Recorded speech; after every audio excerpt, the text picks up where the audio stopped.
Hello everyone, welcome to व्यानएस academy. मेरा नाम है अंजलि कौशिक और आज आपका सीडीपी के महा प्रैक्टिस सेशन का नेक्स्ट लेक्चर हम लेने जा रहे हैं। तो इसके अंदर हम PYQs को ही कवर करेंगे। तो हम स्टार्ट करते हैं हमारा आज का lecture. The first question is children's failure in school.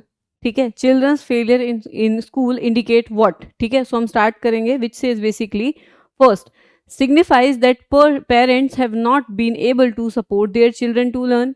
Second, suggests that children from deprived backgrounds are not capable of learning.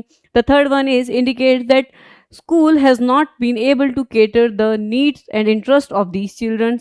And fourth one is proves that these children have a genetic birth defects and hence should be pulled out of the school.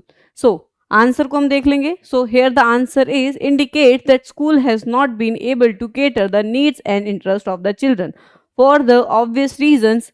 That is कि first option क्या है आपका कि parents are not able to support. School का failure है तो parents की तो बात ही इधर नहीं होगी. Then suggest that children from deprived background. Again schooling का क्या फायदा है अगर वो डिप्राइव्ड बैकग्राउंड को केटर ना कर पाए तो. ठीक है, वो उसमें कंसिडर नहीं होगी. That is because of background, not because of schooling. अगर स्कूल का फेलियर है तो इट इंडिकेट्स कि स्कूल का ही फेलियर है, स्कूल उसकी नीड्स को कैटर नहीं कर पा रहा है. दैट्स वाई यहाँ पे जो आंसर होगा वो क्या होगा आपका third one. Then speaking about the fourth option which is children's have genetic birth defect. अगर बर्थ डिफेक्ट है, ठीक है, सो वो आपका किस में आ जाता है, डेवलपमेंटल इशू आ जाता है. ठीक है, rather than going for this. ठीक है, वो आपका बायोलॉजिकल इशू में कंसीडर हो जाएगा. तो नेक्स्ट क्वेश्चन हम देखेंगे. The next question is by working in group teaching and helping each other children. ठीक है, वो अगर वो ग्रुप में काम कर रहे हैं तो बच्चे क्या किस चीज को डेवलप करेंगे. The first one is develop competitive tendency that hinder learning, are able to reflect on their own thought process and shift to a higher level of cognitive activity, can develop misconception which interferes with their learning. Fourth, get distracted and hence it is ineffective pedagogical strategy. ठीक है कि बच्चे distract हो जाएंगे. ठीक, तो अब हम देखते हैं इसका answer. So here the answer is thought process and shift to a higher level of cognitive activity. ठीक है, जो चिल्ड्रंस हैं वो रिफ्लेक्ट कर पाएंगे अपने थॉट प्रोसेस से, ये इसका पार्ट है, और वो क्या करेंगे एक हायर कॉग्निटिव एबिलिटी पे आगे मूव कर जाएंगे. ठीक है, देन हम स्टार्ट देखते हैं अपना third question. That is ineffective pedagogical strategy in adopt their pedagogy and very classroom teacher assessment to cater the individual students. ठीक है, इसमें से कौन सी है जो बेसिकली आपकी पेडागॉजिकल स्ट्रेटेजी है जो आपकी स्टूडेंट्स की नीड को कैटर कर सकती है. तो दैट इज प्रोग्रेसिव वन. अगर हम टीचर सेंट्रिक की बात करेंगे तो इसमें जो स्टूडेंट है वो अगेन पैसिव लर्नर हो जाएगा which will not cater the need of the student. Then behaviouristic की बात करेंगे तो वो रीइंफोर्समेंट में काम करेगी. देन टेक्स्ट बुक सेंटरिंग की अगर हम बात करेंगे तो वो भी आपका एक रिजिड मेथड से चलेगा. ठीक है, speaking about an effective pedagogical strategy, a teacher adept their pedagogy and very classroom teacher assessment to cater the individual strategies in which progressive one. ठीक है, जहाँ पे आपका एसोसिएशनिस्ट और जो आपका कनेक्टिविज्म जो है कनेक्शनिज्म बच्चा बढ़ा के आगे जाके कंस्ट्रक्टिविस्ट अप्रोच में बच्चा चला जाता है. Then the fourth one is which of the following theories propose that children thinking is qualitatively different from the adult. Lawrence Kohlberg, Jean पियाजे, होवर्ड गार्डनर और Lev Vygotsky. So here the answer will be Jean Piaget. As you know उन्होंने stages दी थी. अब इसके लिए आपको previous जो वीडियोस हैं उनको रिफर करना पड़ेगा, सो प्लीज उसे जाके देख ले, मैंने थ्योरीज बहुत अच्छे से कराई है. देन हम बात करते हैं फिफ्थ वन की. Fifth one is basically which one of the following statement about development is correct. Development के बारे में कौन सी स्टेटमेंट जो है वो करेक्ट है. The first one is development is simple and unidimensional. There is a lot of culture diversity in the development of children. Children across the world follow the same sequence of and exact time of development. Fourth, development occurs in a neat, orderly set stages and predetermined by genetic factors. ठीक है, सो ये आपके चार option है. यहाँ पे हम answer देख लेते हैं. सो here the answer will B children across the world follow the same sequence and exact time of development. ठीक है, not exactly exact time.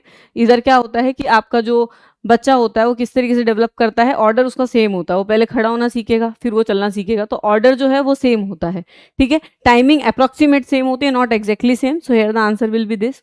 Then six one, which of the following is the major hallmark of the period of middle childhood. Middle childhood का कौन सा जो है वो major hallmark है. That is development of logical thought that is concrete in nature. ठीक है, उससे पहले डेवलपमेंट ऑफ साइंटिफिक रीजनिंग, ये आपका अलग स्टेजेस हैं. ये मैंने आपका किस में कराए हैं, अगेन पियाजेट की स्टेजेस में सारे हो रखे हैं, तो प्लीज रिफर दैट. ठीक है, सो दैट आप इन सबको सॉल्व कर सकें.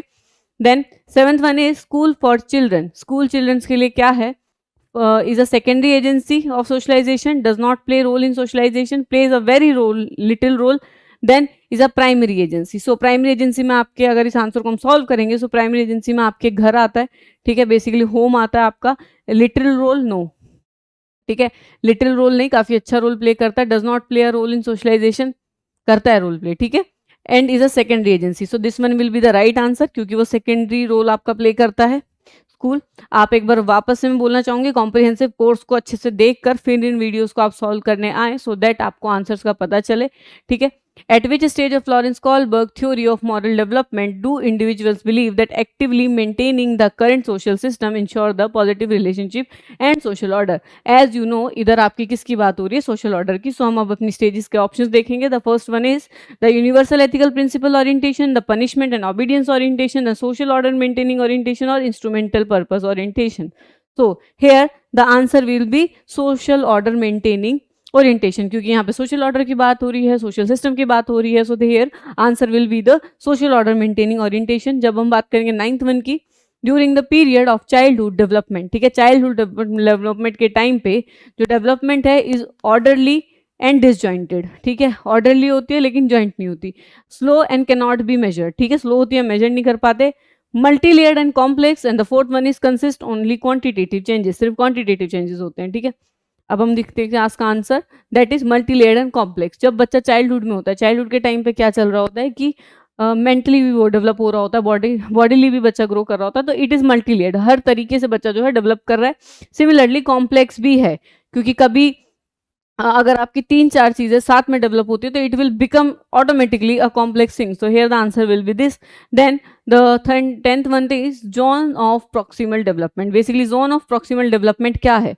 First one is the process in which the children learn to perform tasks and as set by the elder member of society. जैसे बड़े मेंबर बोलते हैं उस हिसाब से बच्चा टास्क सेट करना सीख लेता है. Second one is the area between a child's current level of independent performance and the level of performance that the child could achieve with the help of the adult, ठीक है, जो और ज्यादा adult की हेल्प से achieve कर सकता है.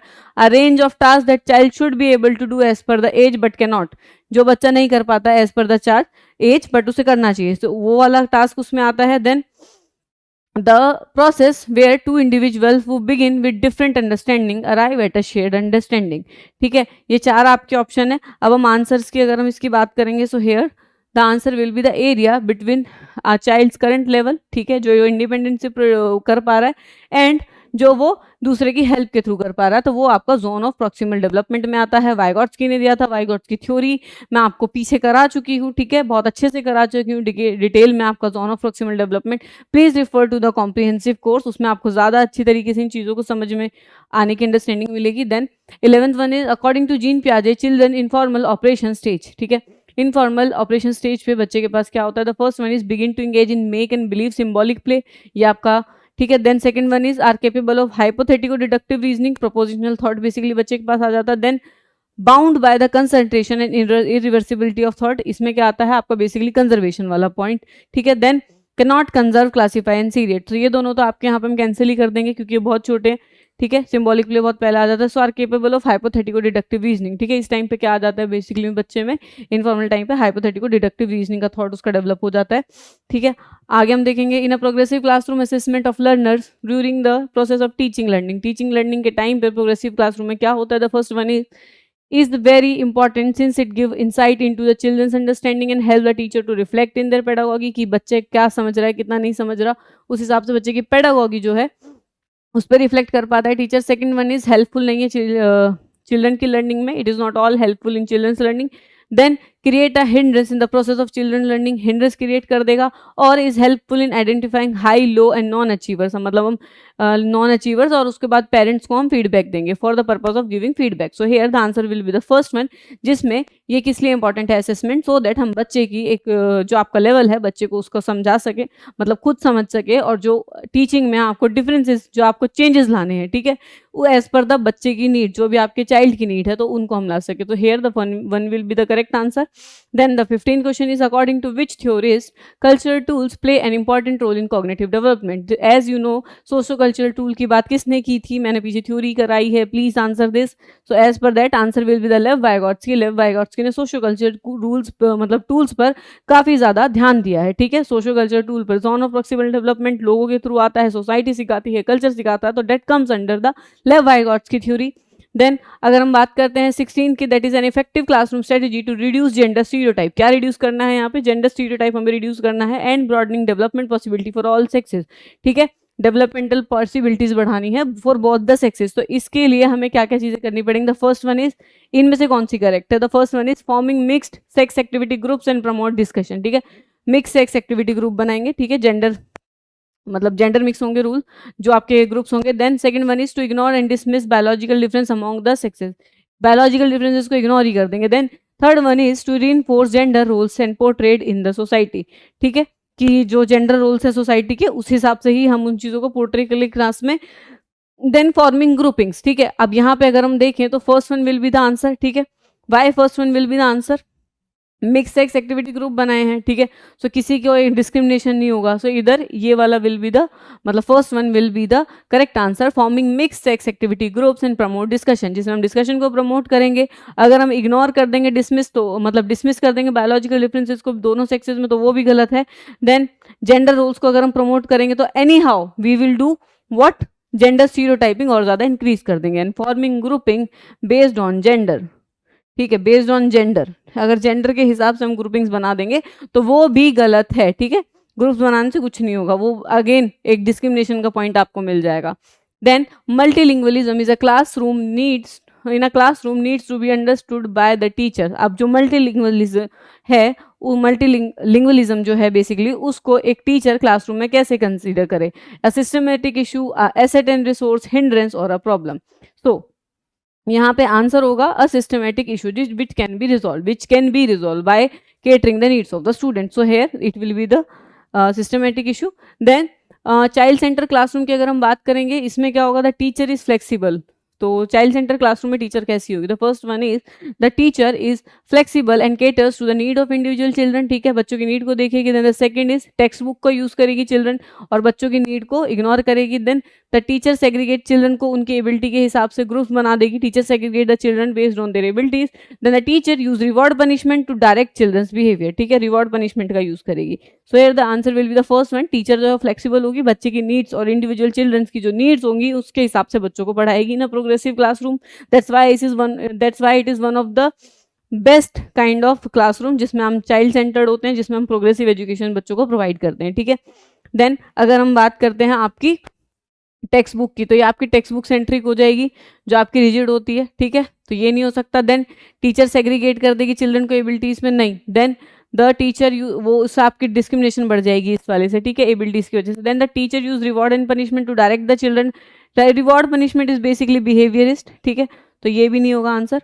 So here the answer will be the first one. अब हम 19 देखते हैं. Children with dyslexia can be identified by. Dyslexia किन बच्चों को होता है, डेवलप मतलब बेसिकली आपका स्पीच डिसऑर्डर होता है जिसमें आप स्पीच को कॉम्प्रिहेंड नहीं कर पाते या किसी बात को समझ नहीं पाते, तो लिख नहीं पाते, देन मतलब रीड भी नहीं कर पाते, तो that comes under the dyslexia. So the first one is assessing their ability to solve complex and higher order problem. अगर हम प्रॉब्लम की बात कर रहे हैं हायर ऑर्डर की, तो यहाँ पे आपका एमआर को बताएगा.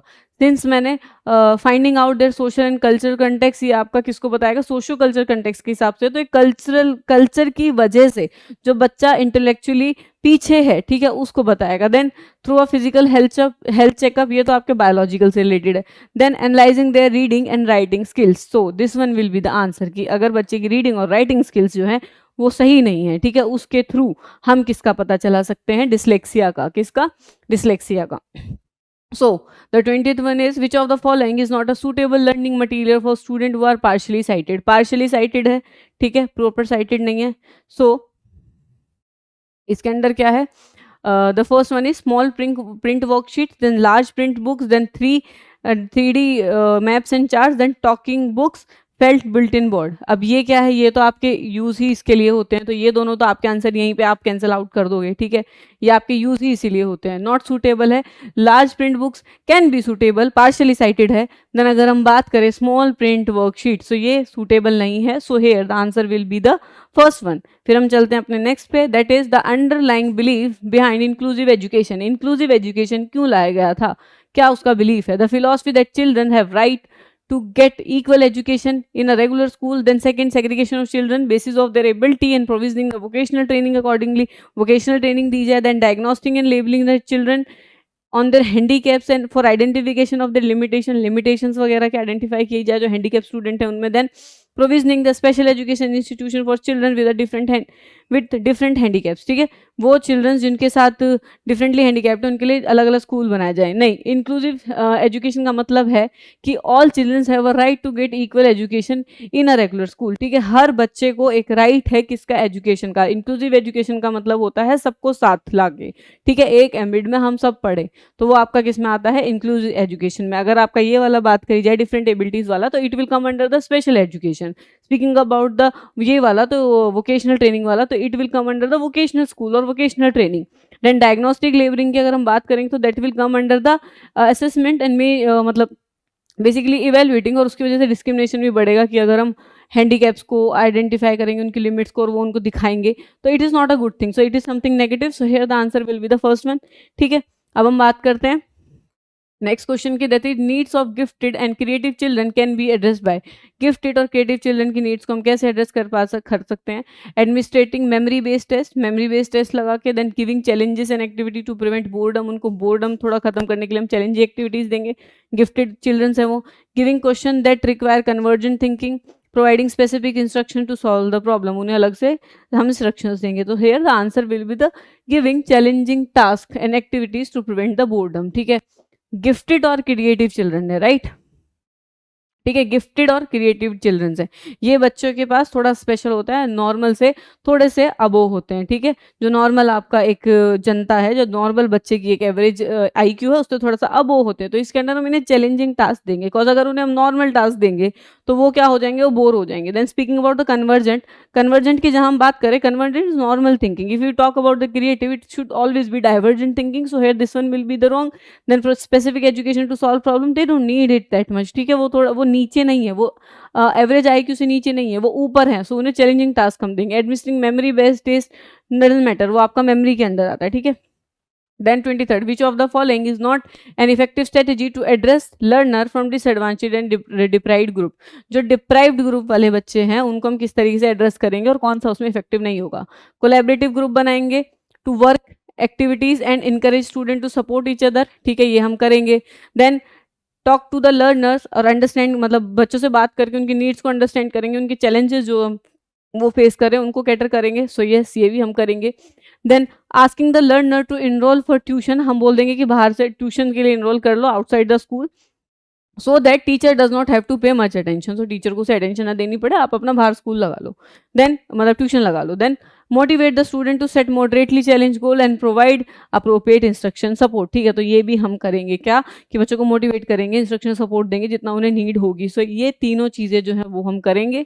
Hence this one will be the this one should not be done and this one should be the right answer. This one is the right answer basically according to learners to enroll for tuition outside the school so that the teacher does not have to pay much attention to it, so that teacher को ज़्यादा attention उसे ना देनी पड़े, ये हम नहीं करेंगे, ठीक है। बाकी की जो तीनों चीज़ें हैं वो हम करेंगे, not an effective basically, ठीक है, not an effective में ये था। Then children physical and emotional health, एक बच्चे की जो फिजिकल एंड इमोशनल हेल्थ है उसका उसके लर्निंग पर कितना अफेक्ट होता है? इनसिग्निफिकेंट रोल है, does not have any influence, कोई इन्फ्लुएंस नहीं है, इंपॉर्टेंट रोल है, और नॉट रिलेटेड ही नहीं है, so here the answer will be the important role, ठीक है।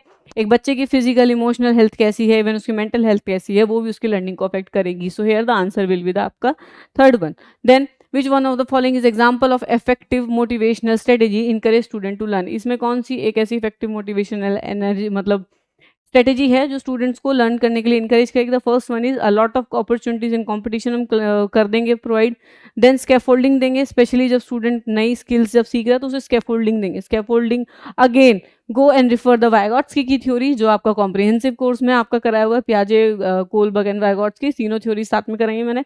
Then third one is emphasis on completion of work rather than learning, completion पे काम करेंगे rather than learning. The fourth one is task देंगे जो बहुत आसान होंगे, giving that task giving task that are very easy, which of the following statement, ठीक है, उसमें से कौन सी जो स्टेटमेंट है वो आपकी ठीक है। सो इसके बारे में अगर हम बात करते हैं, that is providing scaffolding specially when students learn new skill. अगर हम बच्चों को स्कैफोल्डिंग प्रोवाइड करेंगे, बच्चों की हेल्प करेंगे आगे बढ़ने के लिए, सो उसके थ्रू क्या होगा, बच्चे को इंकरेजमेंट मिलेगी, बच्चा मोटिवेट होगा और वो और ज़्यादा अच्छे से अपनी प्रॉब्लम सॉल्विंग्स करेगा। तो ठीक है, इसके अंदर आएगा providing scaffolding specially when student learn the new skill. Then speaking about 27th question, that is children's thinking is not correct. कौन सी जो children की thinking है वो correct नहीं है, that is children are born with curiosity to learn about the world around them, ठीक है। बाकियों के लिए मतलब चिल्ड्रन की थिंकिंग के हिसाब से जो बच्चे हैं, मतलब जो चाइल्ड की थिंकिंग है उसके बारे में कौन सी स्टेटमेंट ठीक नहीं है। चिल्ड्रन जो हैं वो बॉर्न होते हैं क्यूरियोसिटी के साथ नए वर्ल्ड को जानने के लिए, ठीक है, to know the and learn the about the world around them. Then children theories about various construct their own phenomena around them, ठीक है, चिल्ड्रन अपने खुद के फिनोमिना की खुद की थ्योरी बना लेते हैं, ठीक है, their own phenomena regarding the world, ठीक है। Children can not think of concept on their own and the primary role of teacher is to provide information. चिल्ड्रन अपना खुद कुछ नहीं सोच सकते, इस वजह से जो प्राइमरी रोल है टीचर का वो क्या है, इज टू प्रोवाइड इन्फॉर्मेशन, ठीक है, क्योंकि बच्चे जो कॉन्सेप्ट के बारे में नहीं सोच सकते। Childrens actively think about various phenomena around them and have urge to explore. So ये आपके children की theory के बारे में बात हुई है। So here the answer is children cannot think about the concept. Children can think about the concept and on their own, ठीक है, and the primary role of teachers is to provide information. ये वाला आपका जो है वो गलत हो जाता है, ठीक है, बाकी सारा आपका जो है वो करेक्ट है, ठीक है। अब हम बात करते हैं आगे, that is learning is a process. Learning कैसी प्रोसेस है, complex passive, complex active, simple linear, simple individual. So it is complex and active, ठीक है, कॉम्प्लेक्स भी और एक्टिव भी है, हर तरीके से आपको अलग अलग तरीके से जो आप लर्न करते हो उसके अंदर ये चीज़ें आती हैं। So it is complex and active both, ठीक। आगे हम बात करते हैं, teacher should be social, culture, religious and linguistic diversity in her classroom to facilitate meaningful learning, ठीक है। टीचर शुड अंडरस्टैंड, ठीक है, इग्नोर करना मतलब टीचर को क्या करना चाहिए, social, culture, religious and linguistic diversity को उसकी क्लासरूम में फैसिलिटेट करने के लिए लर्निंग को, ठीक है, किस तरीके से वो इन सबको केटर करके सोशल, कल्चर और रिलीजियस, लिंग्विस्टिक डाइवर्सिटी को केटर करके अपनी क्लासरूम को फैसिलिटेट कर सकते हैं। Basically this is what the question is asking. So here the answer will be understand, ठीक है। इग्नोर करेगी तो भी वो केटर नहीं कर सकती, डिसमिस में भी नहीं कर सकती, नेग्लेक्ट में भी नहीं कर सकती। So here the children have to understand, मतलब the teacher basically have to understand that there is a social, culture, religious and linguistic diversity in classroom and how to cater that, it is totally up to the teacher only. Then 30th one is it is important to create learning environment in the classroom rather than, ठीक है, क्यों जो classroom है उसमें हमें learning environment provide करना चाहिए rather than fearful and facilitative। अगर fearful है तो वहाँ पे दिक्कत होगी, ठीक है, fearful अगर आपका है तो वहाँ पे आपको दिक्कत होगी, बच्चे नहीं पढ़ेंगे। So this is all for today, ठीक है, thank you, that's all for today. आगे आपका जो कोर्स है, आपको पीछे इसमें क्या कहते हैं सीटेट सीडीपी का जो प्रॉपर कोर्स है कॉम्प्रिहेंसिव, उसमें हमने आपको सब कराया है। तो प्लीज़ अगर आपको इसमें कोई भी डाउट हुआ हो तो उसको एक बार जाके देखें, उससे मतलब समझें, उसे सीखें। सीडीपी के 14 या 15 लेक्चर हैं, उसी में आपकी पूरी सीडीपी कवर है, जिसके थ्रू आप सारे सीटेट से रिलेटेड क्वेश्चन लेवल 1 और लेवल 2 के सबको ही कैटर कर सकते हैं। So please go ahead with that, ठीक है। Till than me Anjali Kaushik, और इसी के साथ आपका महा प्रैक्टिस जो है वो चलता रहेगा। वीकली आपकी यूनिट्स आती रहेंगी इससे रिलेटेड। साथ ही साथ जो आपके बचे हुए सब्जेक्ट्स हैं उनकी भी वीडियो जल्द ही अपलोड होनी स्टार्ट हो रही है। कुछ रीजनिंग और मैथ्स की आपकी आ भी चुकी हैं, सीडीपी ऑलरेडी हम कवर करा चुके हैं। तो till than me Anjali Kaushik.